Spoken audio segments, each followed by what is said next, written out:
Hi friends, ఎలా ఉన్నారండి? అందరు బాగున్నారండి? నేను కూడా చాలా బాగున్నాను. ఈరోజు మార్నింగ్ టిఫిన్ వచ్చేసి చపాతీ అండ్ గోంగూర చట్నీ, తర్వాత వచ్చేసి వంకాయ బెండకాయలు రెండు కలిపి కూరగాయలు తర్వాత కర్రీ చేశాను. చాలా బాగుంది కాంబినేషను. బెండకాయలు, వంకాయలు, టమాటాలు, అల్లం వెల్లుల్లి పేస్టు, ఉప్పు, కారము, ఫైనల్గా కొత్తిమీర వేసి చేసేసాను. ప్రాసెస్ అయితే వీడియో తీయలేదు, ఎందుకంటే టైం లేదు.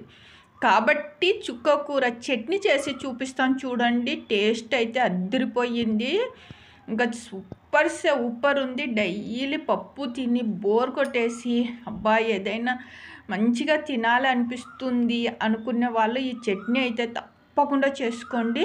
ఇంకా వీడియోలో చూపించిన విధంగా చేసుకోండి. ప్రాసెస్ అయితే చాలా సింపుల్. చట్నీ అయితే సూపర్ ఉంటుంది. శుభ్రంగా కడిగిన చుక్కకూర తీసుకోండి 2 కట్టలు. తర్వాత పచ్చిమిర్చి, టమాటాలు, సన్నగా కట్ చేసిన ఆనియన్, పల్లీలు. స్టవ్ ఆన్ చేసి ప్యాన్ పెట్టేసుకోండి. ప్యాన్ హీట్ ఎక్కిన తర్వాత పల్లీలు వేయండి. పల్లీలు మాడగొట్టొద్దండి, దోరగా వేయించాలి, అంతే. చేదు వచ్చేస్తుంది చట్నీ. చాలామంది ఏం చేస్తారంటే పెద్ద మంట పెట్టేసి పల్లీలు ఇంకా వేపుతారు చూడండి, నల్లగా అయిపోతుంది చట్నీ, అయితే చేదు వస్తుంది అనమాట. అందుకని దోరగా వేయించుకోండి. ఓకే, ఇదిగోండి నేను చూపించాను కదా, అంత ఆ మాత్రం చాలు అనమాట. ఇంకా పక్కన పెట్టేసానా. తర్వాత ఇందులోనే కొంచెం ఆయిల్ వేయండి ప్యాన్లో. ఇంకా పచ్చిమిర్చి సన్నగా కట్ చేసుకోండి, ఇంతే.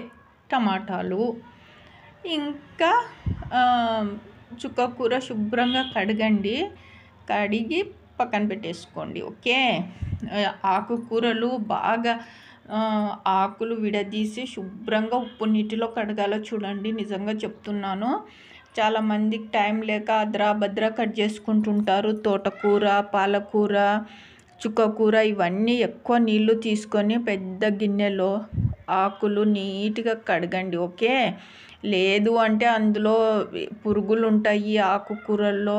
ఉప్పు నీటిలో కడగాల శుభ్రంగా, అంత కట్ట అలాగే ముంచి కట్ చేయకుండా విడదీసి కడగండి. నేనైతే అలాగే కడుగుతాను. ఇంకా ఇప్పుడు వచ్చేసి ఆనియన్ వేసేసి చుక్కకూర కూడా శుభ్రంగా కడిగి ఉప్పు నీటిలో కడగాలి. కాసేపు అలాగా వదిలేయాలన్నమాట ఉప్పు నీటిలో. ఇంకా కొంచెం ఉప్పు వేయండి. ఉప్పు వేసి మూత పెట్టేసి మధ్యలో కలుపుతుండండి. చాలామంది ఏం చేస్తారంటే ఇంకా ఇలాగ పెట్టేసి మొబైల్ చూసుకుంటూ కూర్చుంటారు పొయ్యి మీద. అవి మాడి మసైపోయిన తర్వాత పోయి చూసుకుంటారు, ఏం కాదులే అని చేసేస్తారు. చేదొచ్చేస్తాయి. అందుకే ముఖ్యంగా చెప్తున్నాను చూడండి, వంట చేసేటప్పుడు మొబైల్ మాట్లాడడము, మొబైల్ చూసి వంట చేయడము అలాంటివి చెయ్యొద్దండి. వంటలు సరిగా కుదరవు అన్నమాట. ఇంకా ఇలాగ నీళ్ళన్నీ పోయేంత వరకు ఫ్రై చేస్తూనే ఉండండి. బాగా సిమ్లో పెట్టేసి ఇలాగే కలుపుతూ ఉండాలన్నమాట. ఓకే, ఇంకా పప్పు తిని బోర్ కొట్టేసినప్పుడు ఇలాగ చట్నీలు చేసుకుంటే చాలా నోటికి రుచిగా ఒక ముద్ద ఎక్కువ తింటామన్నమాట. బాగుంటుంది అప్పుడప్పుడు చట్నీ అన్నము. ఇంకా పల్లీలకి పొట్టు తీసేసి మిక్సీ జార్లో వేసేసాను చూడండి. ఇంకా ఉప్పు వేయొద్దండి, ఎందుకంటే ఉప్పు వేసాను నేను. పచ్చిమిర్చి, టమాటాలు ఫ్రై చేసేటప్పుడే ప్యాన్లో ఉప్పు వేసాను కాబట్టి అలాగే మిక్సీకి పట్టిన తర్వాత ఒకవేళ మీకు ఉప్పు సరిపోలేదు అన్నప్పుడు వేసుకోండి. మళ్ళీ పల్లీలులో ఉండదేమో కదా, కొంచెం వేద్దామంటే మళ్ళీ ఎక్కువ అయిపోతే కష్టం అన్నమాట. టేస్ట్ చూసి వేయండి. తాలింపు అయితే పెట్టేశాను. ఇదిగోండి ఇక్కడ అన్నం ఉడుకుతుంది. వేడి అన్నము, చుక్కకూర చట్నీ ఎంత బాగుందంటే టేస్టు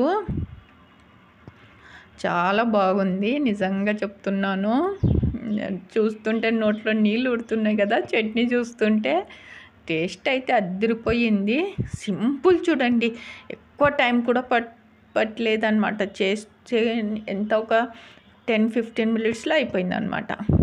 అంతే, చేసుకోండి. కమ్మగా ఉంది, తినండి, కడుపు నిండా తినండి. మర్చిపోకుండా మార్నింగ్ ఈవినింగు వాకింగ్ చేయండి, ఆరోగ్యంగా ఉండండి.